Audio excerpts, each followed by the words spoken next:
Question number 17 है students, briefly describe the following with examples. Change of physical state of a catalyst eight the end of the reaction. यानी कि students आपके पास physical state change हो सकती है at the end of the reaction. There may be change in physical state such as the particle size change हो सकता है, change in colour at the end of the reaction. Chemical composition और mass student same रहता है।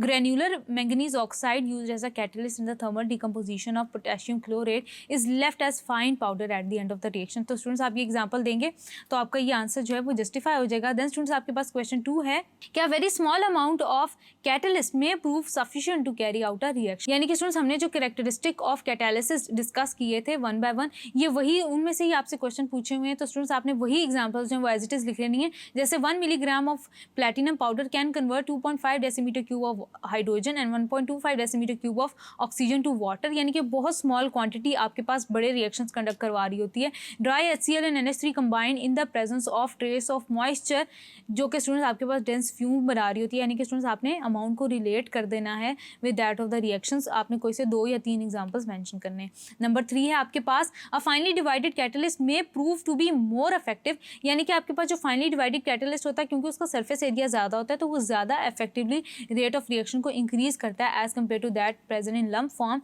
For example आपने mention करना है, a lump of platinum will have much less catalytic activity than that of colloidal platinum.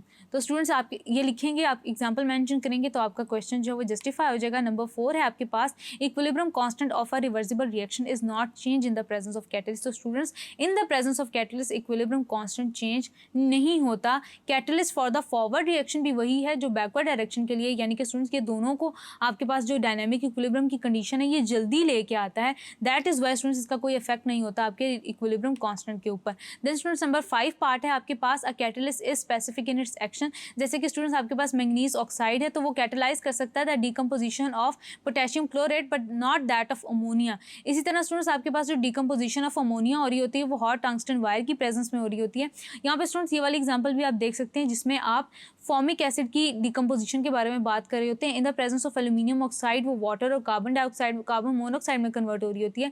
जबकि students in the presence of copper same formic acid आपके पास hydrogen और carbon dioxide generate कर रहा होता है। देन स्टूडेंट्स क्वेश्चन नंबर 18 है आपके पास, what are enzymes, give examples in which they act as a catalyst, mention the characteristic of enzyme catalysis. इसमें स्टूडेंट्स आपने क्या करना है, एंजाइम्स को आपने डिफाइन करना है। आपने 2-3 की एग्जांपल देनी है जिसमें आपके पास यूरिएज आ जाता है, आपके पास जाइमेज आ जाता है। देन स्टूडेंट्स आपके पास सुक्रेज आ जाता है कि वो कौन कौन से रिएक्शंस कैटलाइज करते हैं। आप एग्जांपल्स देंगे, उसके बाद स्टूडेंट्स आप बताएंगे कि मेंशन करेंगे कैरेक्टरिस्टिक ऑफ एंजाइम कैटालिसिस। सबसे पहले आप बताएंगे एंजाइमेटिक कैटालिसिस होता क्या है। फिर स्टूडेंट्स एट द एंड आपके पास जो टॉपिक है जिसके अंदर आप कैरेक्टरिस्टिक डिफाइन कर रहे होते हैं कि एक पर्टिकुलर pH और टेम्परेचर पे रिएक्शंस होते हैं। देन स्टूडेंट्स आपके पास स्ट्रक्चर डिस्टर्ब हो जाता है अगर टेम्परेचर ज़्यादा हो जाए। स्पेसिफिसिटी आप बताते हैं एंजाइम की, वहाँ पे स्टूडेंट्स आपने वही चीज़ एज इट इज़ यहाँ पे मेंशन कर देनी है तो आपका क्वेश्चन जस्टिफाई हो जाएगा।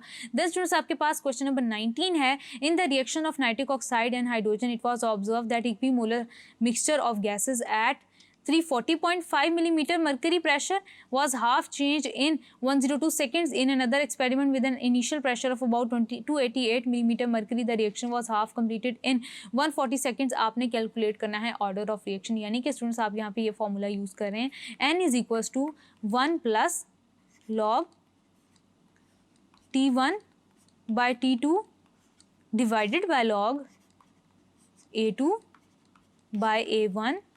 तो स्टूडेंट्स आप क्या करेंगे, इसमें वैल्यूज पुट कर देंगे। जस्ट लॉग आपके पास स्टूडेंट्स आ जाता है कि इनिशियल प्रेशर आपके पास 288 का था और 140 था आपके पास, टाइम 140 डिवाइडेड बाय आपके पास आ जाते हैं 102।